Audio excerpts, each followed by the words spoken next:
Subscribe करें और bell दबाएं ताकि कोई खबर रह न जाए।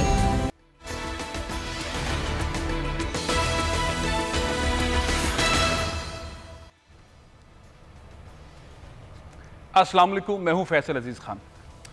वतन की मिट्टी गवाह रहना। 6 सितंबर 1965 को जब 600 टैंक्स पाकिस्तान में दाखिल हुए तो पाकिस्तानियों ने, पाकिस्तानी फ़ौज ने कितनी दिलेराना अंदाज में जवाब दिया, ये सारी दुनिया जानती है, पाकिस्तानी कौम जानती है। लेकिन अब मामला ये है कि अगर यौम दिफा 1965 को डिस्कस करें, जो कि अभी हम करेंगे भी, लेकिन अब लगता यह है कि रोज़ाना जंग हो रही है, रोज़ाना हमला हो रहा है। और वो जो कहते हैं कि 5th जनरेशन वॉर है, एक परसेप्शन बिल्डिंग पाकिस्तान के ख़िलाफ़ कई सालों से क्रिएट हुई, अब वो साबित भी हो रही है कि झूठ का पलंदा था, झूठ है। बहुत सारे इंडिपेंडेंट फोरम्स ने बताया कि हिंदुस्तान पाकिस्तान के ख़िलाफ़ बहुत सारे मुनज़्ज़म NGOs के थ्रू एक नैरेटिव बिल्डिंग कर रहा है। तो जो कहा जाता है कि अब हर पाकिस्तानी पाक फ़ौज का जवान है, तो क्या हर पाकिस्तानी के पास वो हथियार हैं, वो मालूमात है जिसकी बुनियाद के ऊपर वो ये जंग लड़े? इस टॉपिक के ऊपर फोकस होगा। लेकिन मैं चाहूँगा कि हम 65 की जंग, उससे जो हमारी कुर्बानियाँ हैं और जो उस वक्त की लीडरशिप थी, हमने क्या खोया, क्या पाया, और जो आज दिन बना रहे हैं उससे क्या सबक हमें लेना चाहिए। मेरे साथ बहुत अच्छे मौजूद मेहमान इस वक्त स्टूडियो में ही मौजूद हैं। Air vice marshal retired Abid Rao साहब, सर अस्सलाम वालेकुम, बहुत बहुत शुक्रिया आपने वक्त निकाला। और कर्नल रिटायर्ड फरजंद अली शाह साहब, अस्सलाम वालेकुम। 4थी जनरेशन है, पाक फ़ौज के अंदर हैं और शहीद के वालिद हैं। हम पूरी दास्तान सुनेंगे। और साथ ही मेरे साथ कमोडोर रिटायर्ड उबैदुल्ला साहब भी मौजूद हैं। आपको भी बहुत बहुत सलाम और बहुत बहुत शुक्रिया, आपने वक्त निकाला। मैं आगाज़ कर्नल साहब आपसे करना चाहूँगा। शहीद के वालिद, 40 साल आपने सर्विस में गुजारे। हम उस टॉपिक पे बाद में आएंगे जिसके ऊपर हर पाकिस्तानी जो है वो फ़ौज का जवान है उस गुफ्तगू में। लेकिन शहीद का वालिद होना एक एजाज़ भी है, लेकिन साथ साथ एक तकलीफ भी है। आप ज़रा सा बताएंगे अपनी साहबजादी फ़्लाइट लेफ्टिनेंट महानूर के बारे में। जी अल्हम्दुलिल्लाह, मुझे फ़ख्र है कि मेरी बेटी शहीद है और मैं 4th जनरेशन आर्म फोर्सेस के अंदर हूँ। जब आर्म फोर्सेस के अंदर आप ज्वाइन करते हैं और ख़ास तौर पे Pakistan army, air force, navy में आप ज्वाइन करते हैं, तो पहले दिन से आपके अंदर ये कहीं ना कहीं ये जज्बा होता है कि मुझे अपने मुल्क के लिए, अपनी मिट्टी के लिए अपनी जान भी कुर्बान करनी है। और जब मैंने ज्वाइन किया और आज तक अल्लाह का फ़ज़ल है, मैं ये कह सकता हूँ कि मेरी हर दुआ में ये दुआ शामिल रही कि या अल्लाह मुझे शहादत का जज्बा, शहादत भी अता फरमाना।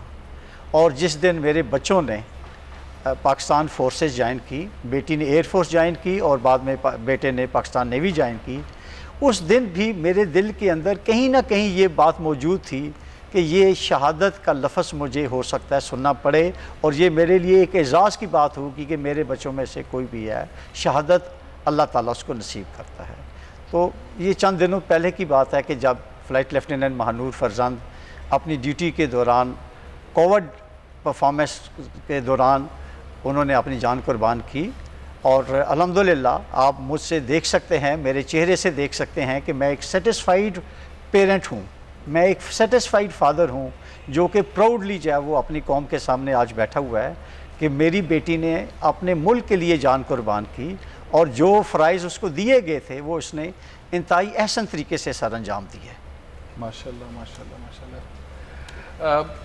Air vice marshal retired Abid Rao साहब, हम 65 के मंज़र में शहीद के वालिद हमारे साथ तशरीफ़ फरमा है, जान दी, और उनके चेहरे से जो एक फ़ख्र नज़र आ रहा है, आप लोग भी देख रहे होंगे, बिल्कुल परेशानी नहीं है, एक प्राउडनेस है। उस वक्त भी शहीद जब हो रहे थे, कहानियाँ सुनी हैं जी आप उस वक्त क्या टैंक पर असलहा बांधकर, बारूद बांधकर इंडियन टैंक्स के नीचे लेट जाना, जाने दे देना, ये वाला मामला, MM आलम साहब की कुर्बानियाँ, उन्होंने जो आलमी रिकॉर्ड कायम किया, मंजर क्या था, कैफियत क्या थी? देखिए, मंजर ये था 65 वॉर को अगर आप हिस्टोरिकल पर्सपेक्टिव में देखें, इस जंग ने हमें बहुत कुछ दिया। सबसे पहले हमें लोकल हीरो दिए, जो उससे पहले नहीं थे हमारे पास। अज़ीज़ भट्टी शहीद, सरफराज रफ़ीकी। और ये नेशनल आइडेंटिटी के लिए बहुत ज़रूरी है कि आपके हीरोज़ जो हैं आपके कौम के, वो सन ऑफ द सॉइल हों, वरना वो हमारे तारिक बिन ज़ियाद और मोहम्मद बिन कासिम वगैरह थे जिनसे हमारा कोई डायरेक्ट लिंक नहीं था। 700 साल पुराने, 1000 साल पुराने भी थे। अच्छा, फिर आपके वो शोहदा थे जो 1857 में मुसलमान थे और वो अंग्रेज़ के ख़िलाफ़ लड़ते हुए मारे गए। उनको ना हम ओन करते, उनको ना इंडियंस ओन करते। इंडियन सिर्फ अपने वालों को ओन करते हैं, हम नहीं करते। पार्टीशन हुई तो उसके बाद हम कांस्टेंट एक थ्रेट में थे, एक स्टेट ऑफ वॉर थी। वल्लभ भाई पटेल इंस्ट्रूमेंटल था, उसने पाकिस्तान आर्म फोर्सेस को उनका ड्यू शेयर नहीं दिया। हमारे 55 करोड़ रुपए cash state bank of India में थे, वो हमारे हिस्से का आज तक नहीं मिला।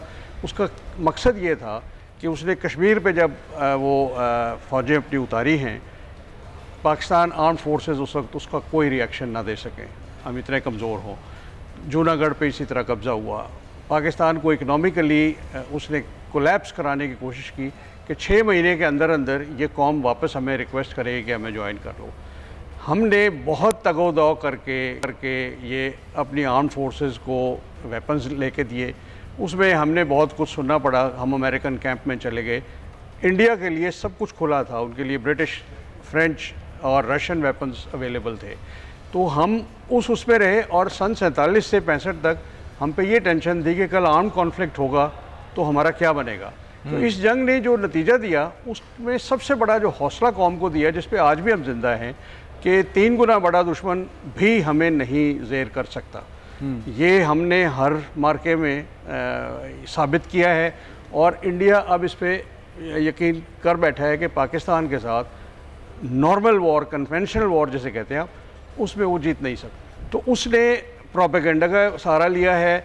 आप अजीत दोवल की अगर देखें स्टेटमेंट, जब ये मोदी स्वेर इन कर रहा था तो उसमें उसने कहा था हम पाकिस्तान में मौलवी को ख़रीदेंगे, सेक्टेरियन वॉर शुरू करेंगे, हम यहाँ पे और तरह के टेररिस्ट हैं, पैसा लगा के सेपरेटिस्ट को आर्म करेंगे ताकि ये आर्म फोर्सेस को, नेशनल इंटरेस्ट को हर जगह हर्ट करते रहें। जब से सी पैक आया है उनका एफर्ट दुगना तिगना हो गया है, बिकॉज उनको लग रहा है, इसमें अमेरिका भी शामिल हो गया, कि उसमें पाकिस्तान को इतना कमज़ोर कर दिया जाए कि चाइना भी उससे इफ़ेक्ट हो। अब ये पिछले 3-4 महीने में आपने देखा है दहशतगर्दी के वाक़ चाइनीज़ सिटीजन्स टारगेट हुए हैं, तो ये भी उस साइबर वॉर का हिस्सा है। इसमें yes the whole nation must come in. आप हाउ डू यू कंट्रोल कि आपके जो रिलीजियस लीडर्स हैं उन तक ये लोग ना पहुँचें, ये सेक्टरी, कितने मौलवी पकड़े गए हैं अभी। उस साइड पर आता हूँ मैं, जी कमोडोर साहब का भी इनपुट ले लेते हैं।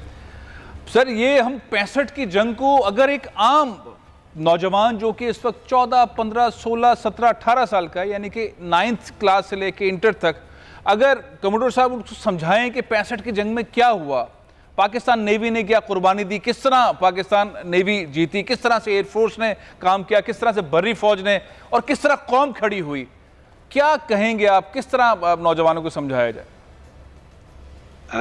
शुक्रिया। मैं इस बात को 2 हिस्सों में तकसीम कर देता हूं। एक तो ये बताना चाहूँगा अपने नौजवानों को कि जंग जो है वो फौज दुनिया की कोई बगैर अपने अवाम की पूरी हिमायत और सपोर्ट के बगैर नहीं लड़ सकती। और 1965 की जंग में 2 बड़ी बात, एक ये देखना था कि इंटरनल सिचुएशन हमारी पाकिस्तान के अंदर क्या थी और एक्सटर्नल एनवायरनमेंट हमारी पाकिस्तान की तरफ से क्या थी। ठीक है। सब बच्चों को, बड़ों को, बूढ़ों को जो है उनको ये मालूम है कि पाकिस्तान की पूरी कौम यकजा होकर पूरी तरह दिल और जान से अपनी फौज के साथ सीसा प्लाई दीवार की तरह खड़ी थी।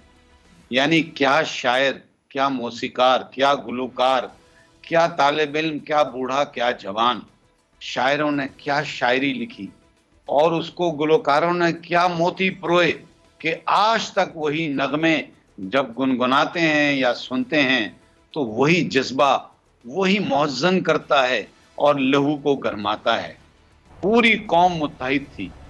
अब ज़रा एक्सटर्नल जो एनवायरनमेंट थी दुनिया की, पाकिस्तान की तरफ, उसकी तरफ नज़र दौड़ाएं। और ये मैं अपने नौजवान सुनने वालों और देखने वालों को ज़रूर बताना चाहता हूँ जी कि हालात इस तरह थे, स्वीकारनो थे जो इंडोनेशिया के प्रेसिडेंट थे उस वक्त जी, उन्होंने अपनी नेवी को हुक्म दिया कि 2 सबमरीनें, 2 मिसाइल बोट और 2 टॉर्पीडो बोट, यानी 6 बड़े यूनिट अपनी फौज के, अपनी नेवी के सीधे पाकिस्तान जाएं और अपने पाकिस्तानी भाइयों के साथ शाना बशाना हिंदुस्तान के खिलाफ जंग करें। और इतनी इंटरेस्टिंग बात यह है कि उस वक्त लेफ्टिनेंट कमांडर यस्तुरुल हक मलिक साहब थे, जो आपको पता है बाद में chief of the naval staff भी बने। वो उनमें से एक सबमरीन पे बैठ के यहाँ पाकिस्तान आए थे और ये पूरा फ्लोटीला यहाँ आया। दूसरी तरफ ईरान था, उसने पूरी तरह हमारी मदद की, सिफारती भी और दूसरी असलहा और गोला बारूद से भी। तीसरी तरफ मलेशिया था कि कोलालमपुर में जो इंडियन एम्बेसी थी उस पर उन्होंने धावा बोल दिया, जबरदस्त प्रोटेस्ट किया कि how dare you do this, के उस पे पाकिस्तान पर आपने अटैक कर दिया है। तो हालात एक्सटर्नल ये थे, फॉरेन पॉलिसी का रिजल्ट ये था, और इंटरनली ये था कि जनाब पूरी कौम मुत्तहिद होकर अपनी फौज के पीछे खड़ी थी, उनको रोकना पड़ता था जी। वो बॉर्डर पे जाके सिपाहियों को खाना देने के बाद वहीं रुक जाते थे कि हम भी लड़ेंगे। हाँ। और वो जो जज्बा था जी। तो ये एनवायरनमेंट थी 1965 वॉर की, जो हमेशा से और रहती दुनिया तक ये उसूल बताती है कि जिस भी फौज के साथ पूरी तरह कौम खड़ी होगी, शामिल हो, वरना आप अफगानिस्तान में देख लीजिए ना, 300,000 की एक फौज थी। हाँ। जिसको इंडिया और अमेरिका ने किस हर तरह की चीज दी, लेकिन वो आवाम साथ नहीं थी और वो भाग गए, प्लेन्स में चले गए, इधर उधर हो गए, तालिबान के साथ मिलकर हथियार डाल दिए थी, तो वो बिल्कुल आइसक्रीम की तरह मेल्ट होके चले गए। तो ये एक जो है चीज सेंट्रल थीम 65 वॉर की थी। और इससे आगे मैं आपने पूछा कि पाक बहरिया ने क्या किया, अपनी दोनों सिस्टर सर्विस आर्मी और एयरफोर्स की तरह कि आर्मी ने खेमकरन को कब्जा कर लिया, MM आलम साहब ने दुनिया का वर्ल्ड रिकॉर्ड बना दिया। इसी तरह पाकिस्तान नेवी ने भी एक द्वारका ऑपरेशन प्लान किया। उस वक्त के हालात ये थे कि जंग तो सारी के सारी हो रही थी कश्मीर में, तो ये जो ऑपरेशन था उसका कोड नेम था ऑपरेशन सोमनाथ। अच्छा। और लेकिन आम फहम जबान में उसको ऑपरेशन द्वारका भी कहते हैं, जिसके 4 हदफ थे, बुनियादी 4 हदफ थे। पहला था कि भाई क्योंकि जंग कश्मीर में हो रही है और इंडियन एयरफोर्स की सारी कंसंट्रेशन कश्मीर में है, इसको डाइल्यूट करना नंबर 1 टारगेट। नंबर 2 टारगेट था कि हमारे पास एक सबमरीन थी, अपनी सबमरीन इस्तेमाल करें, एक ही सबमरीन थी गाजी, दूर जाएं और जाके खड़ी कर दें दरवाजे पे बॉम्बे के और आवाज मारे कि आओ कोई अगर है माई का लाल तो 2-2 हाथ कर लेते हैं। इंडिया के क्रूजर को, मैसूर को और विक्रांत एयरक्राफ्ट कैरियर को बाहर निकालना मकसूद था। तीसरा हदफ था कि यहाँ पर द्वारका पे जो रडार स्टेशन था जो डायरेक्ट कर रहा था इंडियन एयरफोर्स को, उसको तबाह करना। और जो चौथा हदफ था वो सबसे जबरदस्त था, वो ये था कि जनाब जब यहाँ से 200 मील दूर इंडिया के हुदूद में घुस के जाएंगे, उनको मारेंगे तो उससे उनका मोराल फौज का नीचे आएगा और उससे भी बढ़ के बात। बड़ी जबरदस्त स्ट्रेटजी। पाकिस्तान के पास एक आबदोज गाजी, और उसने किस तरह ललकारा हिंदुस्तान को। जी बिल्कुल, मैं ऑपरेशन की तरफ आता हूं। 2-3 बातें जरा सी बुनियादी आपके सुनने वालों के लिए अर्ज कर दूं, चूंकि आपने पूछा था। जरा ये सोचने की बात है आजकल के भी नौजवानों के लिए और आइंदा आने वाली नस्लों के लिए भी जी, कि जनाब ये देखिए कि पाकिस्तान नेवी और पूरी आर्म फोर्सेस से कहीं गुना बड़ी, यानी पाकिस्तान नेवी और इंडियन नेवी का अगर मवाजना करें तो 1:4, यानी वो हमसे 4 गुना ज्यादा बड़े उस वक्त थे। तो कौन सी ऐसी कुव्वत थी हमारे दिमाग में कि हमने ये सोचा कि दुश्मन के घर जाएंगे, कराची से 200 मील दूर जाएंगे और वहां जाके उनके पानी में, उनकी टेरिटोरियल वाटर में जाके और उन पर हमला करेंगे। इसके लिए बहुत बड़ा ज़हन, ट्रेनिंग और अबव ऑल अल्लाह ताला पे तवक्कुल चाहिए होता है। सही। और हमेशा आइंदा आने वाले वक्तों के लिए भी यही जो है ना उसूल कार फरमा रहे हैं, तो तभी आपको कामयाबी हासिल होती है इंशाअल्लाह। आज का दिन तजदीद वफा का दिन है। आज का दिन अपने शहीदों और गाजियों को सलाम करने का दिन है। आज का दिन उन कुर्बानी देने वालों को बहुत ज्यादा सलाम और तहनीयत पेश करने का दिन है। बिल्कुल और साथ साथ आज का दिन जो है, मैं आपके पास कमांडर साहब फिर आता हूँ, नौजवानों, मैं कर्नल साहब का इनपुट लूँ। कर्नल साहब, आपने 40 साल माशाल्लाह में, कभी ऐसा मौका आया, मेरे ख्याल है बहुत दफ़ा आए होंगे, जब आपने सोचा हो कि मेरी जान मेरी मिट्टी पर कुर्बान? फौजी ज़िंदगी के अंदर ये एक आम सी बात है। हम हर रोज़ एक नया चैलेंज है एक्सेप्ट करते हैं और सबको चैलेंजेस फेस करने पड़ते हैं। अल्हम्दुलिल्लाह अपनी लाइफ के अंदर सर्विस के दौरान बेशुमार ऐसे चैलेंजेस आए और कभी भी अपनी लाइफ की परवाह नहीं की। ये तो अल्लाह ताला की दी हुई ज़िंदगी है, अदरवाइज़ चांसेस तो बेशुमार मिले जहाँ पे कि जो शहादत के बहुत करीबी पहुँचे, लेकिन अल्लाह ने ज़िंदगी लिखी थी तो इसलिए आज तक परहैप्स गाजी कहला सकते हैं हम। अच्छा सर, आबिद राव साहब, लोग सोचते हैं पाकिस्तान ने वर्ल्ड रिकॉर्ड कायम किया, MM आलम साहब ने चंद सेकंड्स के अंदर हिंदुस्तान के तैयारे गिरा दिए। हम बार बार सुनते हैं, आपकी उनकी कई मुलाकातें रहीं। पहले तो वो वाकया वो जब बताते थे तो वो किस तरह खुद बताया करते थे, और एक्चुअली दुनिया ने क्या लर्न किया पाकिस्तानी एयरफोर्स के बारे में? देखें, मैं इस पे घंटों बात कर सकता हूँ। हमारे पास चंद एक पायलट ऐसे थे जिन्होंने इंग्लैंड में ट्रेनिंग के दौरान वो जहाज़ उड़ाए थे जो इंडियन एयरफोर्स में थे, जिसमें नेट है, जिसमें हंटर है। हंटर ऑन पेपर हमारे F-86 से बहुत सुपीरियर था, लेकिन चूँकि सरफराज रफ़ीकी साहब, MM आलम साहब, इन लोगों ने जब ये जहाज़ उड़ाया जी, तो इन्होंने उस पर रिसर्च ये की कि किस किस एरिया में सेबर उससे सुपीरियर है। अच्छा। फाइटर पायलट अच्छा वो होता है जो अपने जहाज़ की स्ट्रेंथ किसी की वीकनेस के अगेंस्ट इस्तेमाल करे। तो ये जब वापस आए हैं तो एक स्क्वाड्रन रफ़ीकी कमांड कर रहे थे, एक आलम साहब कमांड कर रहे थे, तो इन्होंने आके अपने पायलट्स को यही बताया कि हंटर के साथ आपने किस जोन में कॉम्बैट करना है। अच्छा। और ख़ुद चूँकि इस पर उनकी रिसर्च थी, ख़ुद चूँकि उन्होंने इसको मास्टर किया था, तो साबित करके दिखाया 7 सितंबर को जब उन्होंने 5 जहाज़ एक मिशन में गिराए। उनकी टोटल किल्स 9 हैं, 2 जहाज़ डैमेज किए हैं, तो 9+2 में आता है उनका शुमार, जो आज के दौर में मतलब एस उसमें पायलट वो इंटरनेशनल लेवल के हैं। सेकेंड वर्ल्ड वॉर तक वो जंग 6 साल चली थी, उसमें लोगों की सैकड़ों किल्स भी थी, बट आज की मॉडर्न जेट एज फाइटिंग में पहली मिसाइल किल 65 वॉर में पाकिस्तान एयरफोर्स की है रिकॉर्डेड। ये रिकॉर्ड है कि आपने एक 3 गुना बड़ी एयरफोर्स को उसी रेशो पे उनके जहाज़ गिराए।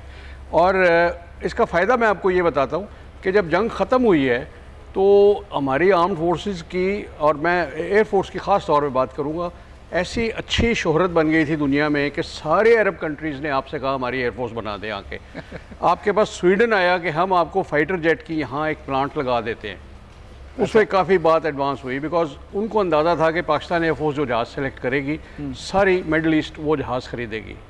अच्छा, उस पर फिर 2 साल बातचीत चलती रही, काफ़ी बातें हुई, लेकिन अनफॉर्चुनेटली यहाँ जब अयूब खान के ख़िलाफ़ पॉलिटिकल वो मुहिम शुरू हुई, उस पर वो लोग रुक गए। फिर वो आगे मार्शल लॉ लग गया, फिर हमारी अपॉर्चुनिटीज आया होगा, वो सारी वो बहुत बड़ी मैसिव इन्वेस्टमेंट थी सिविल सेक्टर में भी और मिलिट्री सेक्टर में। अच्छा राव साहब, एक और चीज़ बताएं जी। जब जंग हो रही थी, अभी बात कर रहे थे कमोडोर साहब, इंटरनल एंड एक्सटर्नल, ईरान ने पाकिस्तान के लिए क्या किया? हम बहुत कम वो एप्रिसिएशन करते हैं उन दोस्त बरादर मुल्कों का जिन्होंने जंग में हमारे साथ दिया, हमारे साथ खड़े हुए। क्या कारनामा था ईरान का पाकिस्तान के लिए? देखिए, ईरान ने आपके लिए अपना घर खोल दिया था कि आपको जो चाहिए यहाँ से ले जाएं, जो चाहिए आप ले जाएं। जंग के लिए एमुनेशन भी है और उसमें आपको फंड्स चाहिए कुछ ख़रीदने के लिए, बट हमारी जंग 17 दिन की थी, उसमें आप फ्रेश एक्विजिशन नहीं कर सकते। तो उसने ये किया कि जर्मनी सेबर्स उड़ा रहा था मेड इन कनाडा, वो 90 ख़रीदे, खुद फेरी करके ईरान तक लाए और फिर ईरान से हमारे पायलट उसको फेरी करके लाए। ईरान ने 90 तैयारे पाकिस्तान को दिए जंग लड़ने के लिए। वो पहुंचे जंग के बाद। अच्छा वो अच्छा, हमने, लेकिन नीयत हाँ तो ये जी, थी कि पाकिस्तान की वो मदद हमने करनी है। सन 80 तक हमने वो इस्तेमाल किए। It was a very valuable addition. दूसरा उन्होंने किया, हमारे पायलट्स को बुलाया, उनके पास जो जहाज़ थे वो PF के पास नहीं थे, F5 थे। हमारी एक पूरी स्क्वाड्रन उस पर ट्रेन की कि जी कभी वक्त पड़े तो आप ये अपने इस्तेमाल में ला सकते हैं। तो उन्होंने 71 में भी हमें बहुत मिलिट्री एड दी, जबकि हमारे और कुछ दोस्त ममालिक ने इंडिया का साथ दिया, ये हमारे साथ खड़ा रहा। कमांडर साहब, ये जो हम एक्सटर्नल की बात करते हैं, हमें वो जो दोस्त मुल्क जो कि एक ऐसे वक्त में पाकिस्तान का जिन्होंने साथ दिया, ईरान ने पाकिस्तान का साथ दिया, इंडोनेशिया ने पाकिस्तान का साथ दिया, ये जो पाकिस्तान के इस वक्त के रिलेशंस हैं, हम उसी तरीके से साथ देते हैं या उसी तरह से सोचते हैं? फोर्सेस के अंदर इसी तरह से सोचा जाता है, उसी तरह से कुर्बानी के लिए तैयार रहा जाता है? बात यह है कि ये टू साइडेड एक्शन होता है, यानी हमारे दोस्त मुल्क जो हमारे साथ अच्छा काम करते हैं, हम उनके साथ ये काम करते हैं। यानी अब मैं उसमें तफसील में ज़्यादा नहीं जाना चाहता फॉर वेरियस रीज़न, मगर मैं ये बता दूं कि इंडोनेशिया ने मसलन हमारी जो मदद की जी, वो हमने 2 साल पहले ही पाकिस्तान की यहाँ से यूनाइटेड नेशन की सिक्योरिटी फोर्स वहाँ गई थी, और वो जो उनका एक इलाका था जो डच के पास था, उसकी स्मूथ ट्रांसफ़र इंडोनेशिया को दी गई थी, जिनमें पाकिस्तान की अफवाज ने बेहतरीन काम किया था। सुइकार्नो ने अपनी किताब में भी लिखा है, और यहाँ भी पाकिस्तान आर्मी की किताब पे उनके नोट्स लिखे हुए हैं कि भाई ये जो है पाकिस्तान की फ़ौज, इसने अपने एम्बेसडर से ज़्यादा बेहतरीन काम किया, और वक्त पड़ेगा तो हम हाजिर हैं। तो ये जो हाजिरी थी वो 2 साइडेड थी। इसी तरह ईरान के साथ भी हमारी 2 साइडेड है और रही है, और इसी तरह बाकी लोगों के साथ, मसलन 71 की वॉर में सऊदी अरब ने अपनी पूरी नेवी फिजिकली हमारे पास भेज दी, ये लीजिए और लड़ें, जो दिल चाहे करें। तो ये चीज़ें over a period of time develop होती हैं, और पूरी दुनिया में कोई अकेला नहीं रह सकता। You have to make friends and allies and join hand together. आजकल की जो जंग है, ख़ास तौर से उन लोगों के लिए जिनके पास न्यूक्लियर वेपन्स हैं, ये कन्वेंशनल वॉर तकरीबन अपने अख्तिताम को पहुंच गई है। हमें मालूम है कि भाई रशिया और अमेरिका के पास जब से न्यूक्लियर वेपन आए उनकी जंग नहीं हुई, हमारे पास जब से आए हमारी और इंडिया की कोई बड़ी जंग नहीं हुई। तो अब हम लोगों को और सब दुनिया को ये पता है कि किसी भी बात का हल जो है वो नेगोशिएशन में है। आप अपने घोड़े, अपने पिस्तौल, अपनी बंदूक, अपने जहाज, अपनी सबमरीन, सबको तैयार रखें, और यही अल्लाह ताला ने कलाम पाक में कहा है कि अपनी चीजों को तैयार रखो ताकि दुश्मन पे धाक बैठी रहे। हमारे कोई अज़ाइम थोड़ी है अग्रेसिव किसी के खिलाफ कि हम जाके किसी से लड़ें। बिल्कुल, वो भले करते रहें, कभी पुलवामा अटैक करें, कभी सो कॉल्ड सर्जिकल स्ट्राइक करें। आपने देख लिया जवाब कैसे दिया सरप्राइज की वॉर में। उन्होंने कहा कि हम लाहौर आके और ये दारू पिएंगे वहां जेम खाना में, तो हमने तो उनको नहीं आने दिया, उनको तो दिल्ली जाके नमाज पढ़ी, दिल्ली जाके नमाज पढ़ी। मैं एक ब्रेक ले रहा हूँ कमोडोर। ब्रेक के बाद जो आपने बात की थी ना कि ये जो 21st सेंचुरी की वॉर है, अब इसमें अगर ममालिक जैसे पाकिस्तान और हिंदुस्तान के पास न्यूक्लियर एसिड्स हैं, तो अगर ये जंग उस सिम जाती है तो क्या होगा। लेकिन एक जंग रोजाना हो रही है, क्या पाकिस्तानियों की वो तैयारी है? मेरे हिसाब से हम उसमें वीक हैं। वो कौन सी जंग है, कौन सा पैराहा है जिसके बारे में बार बार आर्मी चीफ कहते हैं, और उसकी तैयारी कैसे की जाए? इस ब्रेक के बाद पूछते हैं।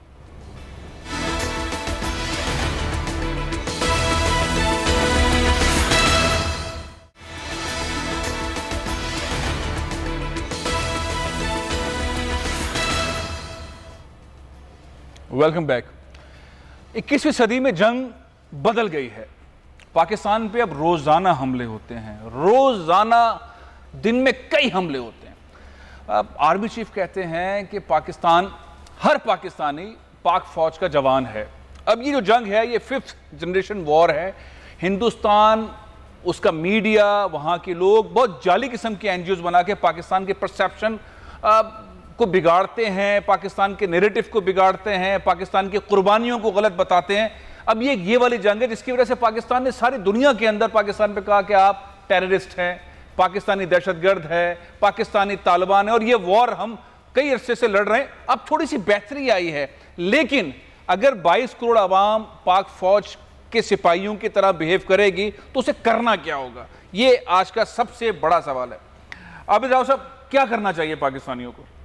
देखिए, मैं तो अपने बचपन से मैं याद करता हूँ तो आकाशवाणी इनका रेडियो प्रोग्राम हुआ करता, ये स्टेशन हुआ करता था, और उस पे तब से इस कदर झूठ बोला जाता था कि वो हिटलर का जो इंफॉर्मेशन मिनिस्टर था गोएबल्स, उसकी याद ताज़ा होती थी कि आप इतना झूठ बोलें कि वो सच लगे।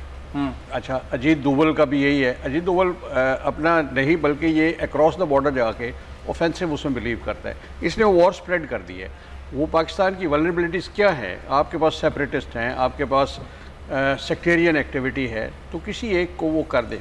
हमारे यहाँ अनफॉर्चुनेटली, और वो कहता भी है। देखिए, मैं अब आजकल एक बड़ा सेंसिटिव सब्जेक्ट चल रहा है कि मीडिया रेगुलेटरी जो अथॉरिटी बना रहे हैं, आप उसमें कर्ब्स में ना जाएं कि उस पर क्या मीडिया पे होगा। हमारे पास मीडिया पॉलिसी नहीं है कि एक आदमी आज़ादी राय के नाम पे स्टेट के इंटरेस्ट को किस तरह नुकसान पहुंचाता है। फॉर एग्जांपल, जिस दिन मुंबई में वो अटैक हुआ है 2008 में 26 नवंबर को, उसी दिन हमारा एक चैनल एक घर में घुस गया दीपालपुर में कि जी ये उसके बाप का घर है। नाउ हिटलर ने बनाई थी पॉलिसी, अजमल कसाब का घर दिखाया, अजमल कसाब का घर, ठीक है जी, 26/11 का। अच्छा, अब हिटलर ने 1934 में एक मीडिया पॉलिसी बनाई थी। उसने उस सबको बुलाया, उस वक्त टीवी नहीं था लेकिन रेडियो और अखबार थे। उसने कहा जी आपका दिल जो करता है आप लिखें, आपको मेरी शक्ल पसंद नहीं, आप उसका मजाक उड़ाएं, लेकिन अगर आपकी किसी बात से मुल्क की बेतौकीरी हुई, बेइज्जती हुई, तो मैं आपको टांग दूंगा।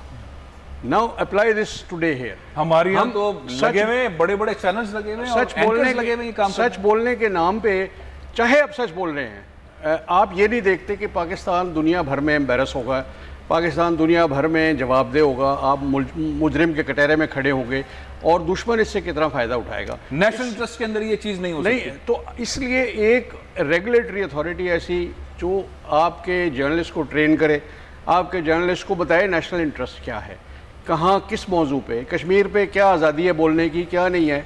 अब नवाज शरीफ साहब वहाँ बैठे हैं, विद ड्यू रिस्पेक्ट, वो अफगान वाइस प्रेसिडेंट को मिले हैं और वो आदमी 2 दिन पहले पाकिस्तान को गालियाँ देता रहा।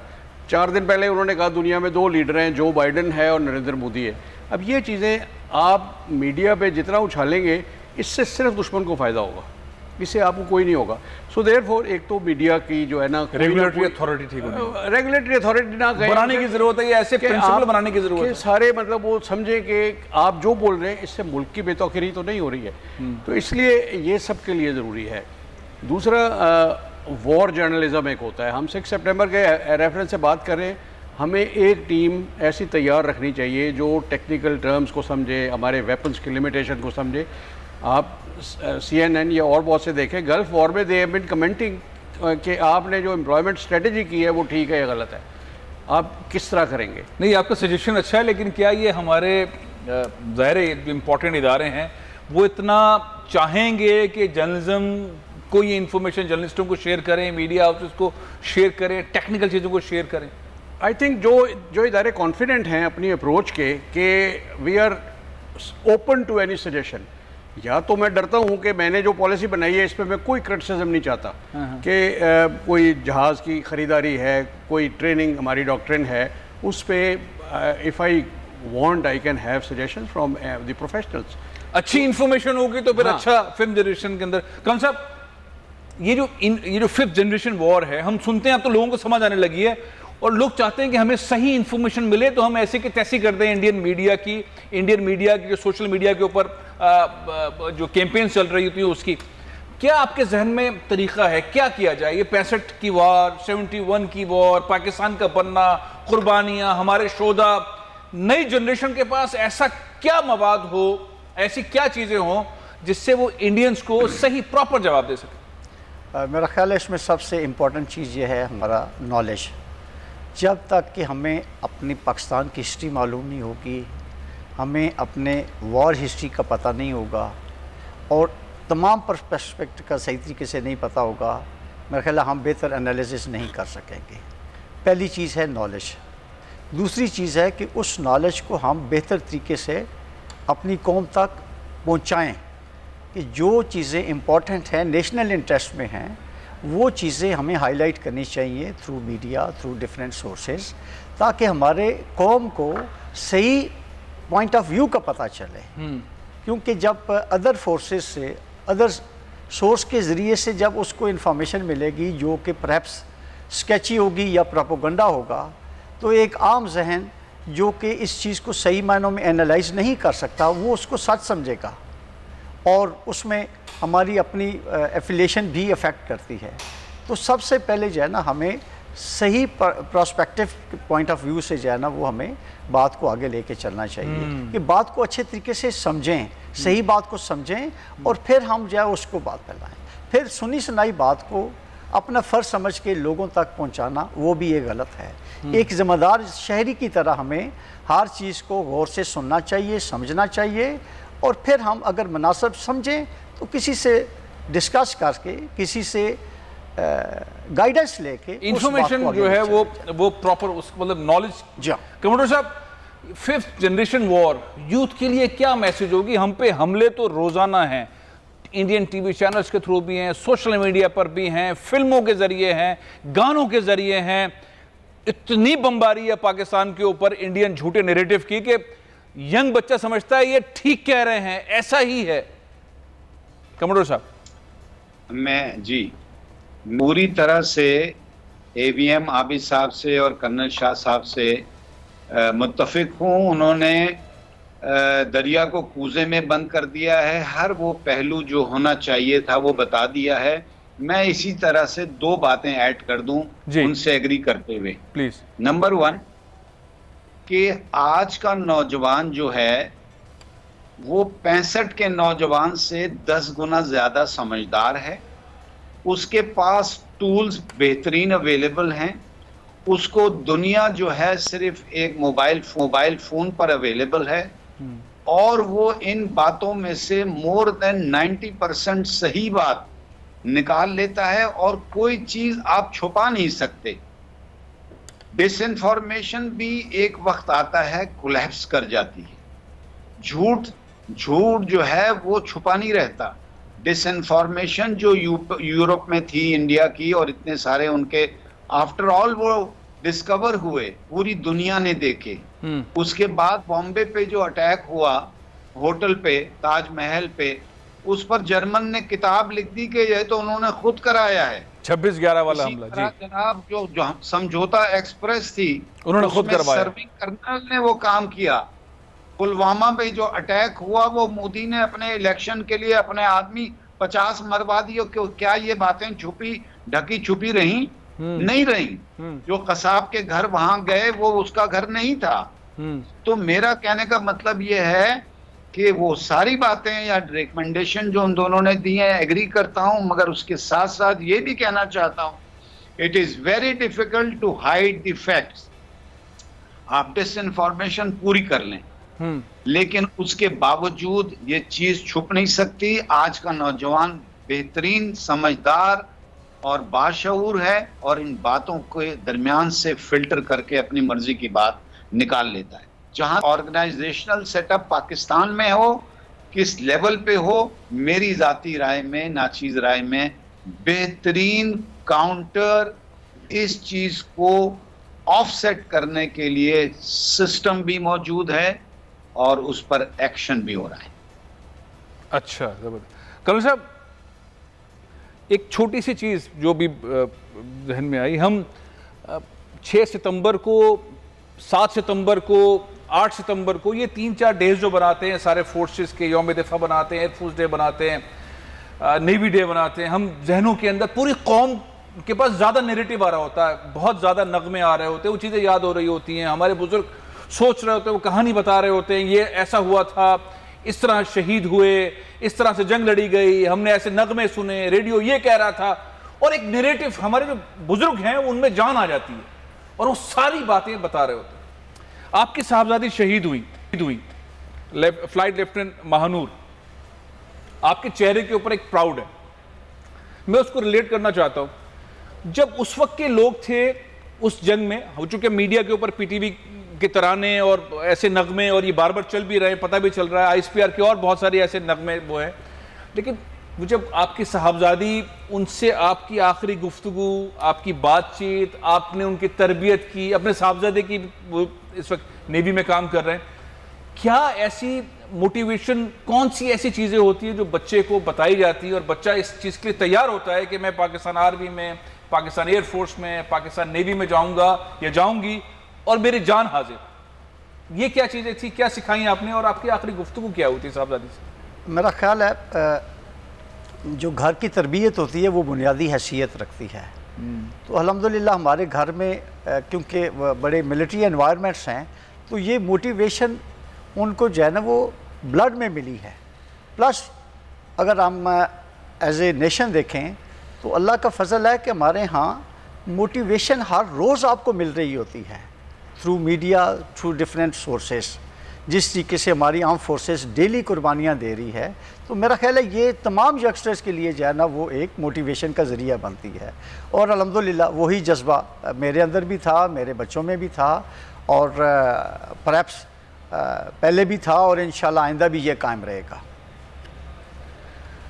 राव साहब, ये बड़ी एक दिलचस्प बात है। मैं बार बार ये सोच रहा हूँ कि किसी के बच्चे ने जान दे दे, कोई शहादत ले ले, और हम बार बार ये बहुत सारे क्लिप्स देख रहे होते हैं, ऐसी तकारीब के अंदर होते हैं जिसमें पायलट्स की वालिदैन, उनकी वालिदा, उनके वालिद, आजकल भी जो शहादतें होती हैं बड़े प्राउडली लेते हैं पाकिस्तान का परचम और बहुत फ़ख्र से कहते हैं कि मेरे बच्चे ने, मेरे बच्ची ने शहादत उसको नसीब हुई।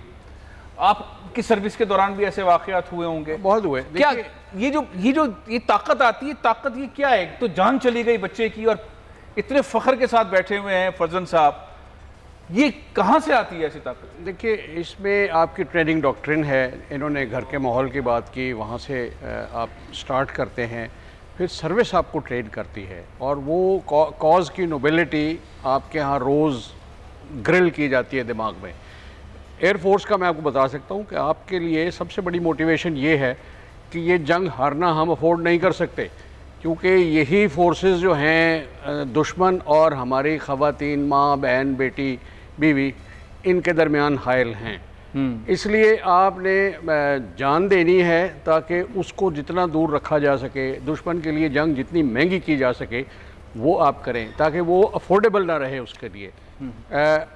जिन मिशंस पे सरफराज रफ़ीकी गए और बहुत सारे लोग गए, ये तकरीबन सुइसाइडल डोमेन में आते हैं कि जिनमें वापसी का चांस 1% था, 99% था कि आप मारे जाओगे, बिकॉज उनकी इतला हो चुकी थी, इनके पास जहाज़ पूरे नहीं हुए थे, येट ही वेंट अहेड। उनकी बहादुरी को इंडिया ने बहुत एक्नॉलेज किया है, बड़े एजाज़ के साथ उनको वहाँ दफन किया गया, वो दुश्मन के वहाँ अड्डे से वापस नहीं आए। अच्छा, इसी तरह बाद की जंगों में भी जब ये न्यूक्लियर हमारे डेवलपमेंट हो रही थी और बड़ा ख़तरा था कि न्यूक्लियर अटैक होगा, ये न्यूक्लियर साइट पे अटैक होगा काउटा पे मिड-80s में, तो हमने ऐसे एक स्क्वाड बनाया हुआ था जिन्होंने वॉलंटियर किया कि वो वन वे ट्रिप पे इंडिया जाके उनके फलां टारगेट को हिट करने को तैयार हैं। ये सुइसाइडल हैं। बहुत सारे और ऐसे वो हैं जिस पे ऐसे मिशंस एयरफोर्स के पास तैयार रहते हैं, और दी ब्यूटी इज़ कि वॉलंटियर तैयार है उसके लिए। बहुत मैं एक चीज़ ऐड करना चाहूँगा, बस चंद सेकंड्स बाकी हैं। जी sir, just a second sir. Flight lieutenant Mahnoor Farzan की शहादत के बाद बेटे ने बताया कि क्योंकि 4 माह के बाद दोनों बहन भाई आपस में मिल रहे थे, दोनों अकेडमीज़ में थे, तो दोनों जब आपस में मिले हैं तो बहन फ़्लाइट लेफ्टिनेंट महानूर फरजान अपने भाई लेफ्टिनेंट हमज़ा यूसुफ शाह को कहती है कि हमज़ा, अभी हमने ये देखना है कि हम दोनों में से पहले पाकिस्तान के फ्लैग में कौन जो है ना वो लिपटता है। ये बात बेटे ने मुझे बेटी की शहादत के बाद बताई। तो इससे आप अंदाज़ा लगा सकते हैं कि हमारी कौम के बच्चों के अंदर कितना जज्बा है, और अल्लाह करे ये जज्बा हमेशा कायम दायम रहे। वो फजल साहब जो बात कही आपके साहबजादी ने आपके साहबजादे के साथ, ये आपकी नॉलेज में कब आई थी? जी, ये क्योंकि शुरू में तो 100 के दिन थे तो इसलिए डिटेल में बात नहीं हुई, तो 2 दिन पहले बेटे ने इसका जिक्र किया मुझसे कि बहन ने जो है ना ये अल्फाज कहे थे, बहन ने ये अल्फाज कहे थे भाई से कि कौन पहले परचम में घर आएगा। ये जज्बा है पाकिस्तानी नौजवानों का, पाकिस्तानी फोर्सेस के जवानों का, ऑफिसर्स का। प्रोग्राम यहाँ ख़त्म कर रहा हूँ। बहुत बहुत शुक्रिया air vice marshal retired Abid Rao साहब, आपका बहुत बहुत शुक्रिया। कर्नल रिटायर्ड फरजद अली शाह साहब, आपका भी बहुत बहुत शुक्रिया। कमरोड साहब, आपका भी बहुत बहुत शुक्रिया। एक खूबसूरत बात जो बार बार मेरे जहन में आ रही है और मेरे बच्चों ने मुझसे ये बात की, जो आर्मी चीफ ये बात कर रहे हैं कि 22 करोड़ आवाम अब पाक फ़ौज का हिस्सा हैं, हर पाकिस्तानी पाक फ़ौज का जवान है। तो ये जो 5th जनरेशन वॉर है इसके अंदर हिस्सा लें, हिंदुस्तान के जो नापाक अज़ाइम हैं उसका जवाब दें, अपने आप को तैयार रखें। प्रोग्राम में ख़त्म कर रहा हूँ, इंशाल्लाह अगले हफ्ते फिर हाजिर होऊंगा। इजाज़त दीजिए। पाकिस्तान जिंदाबाद।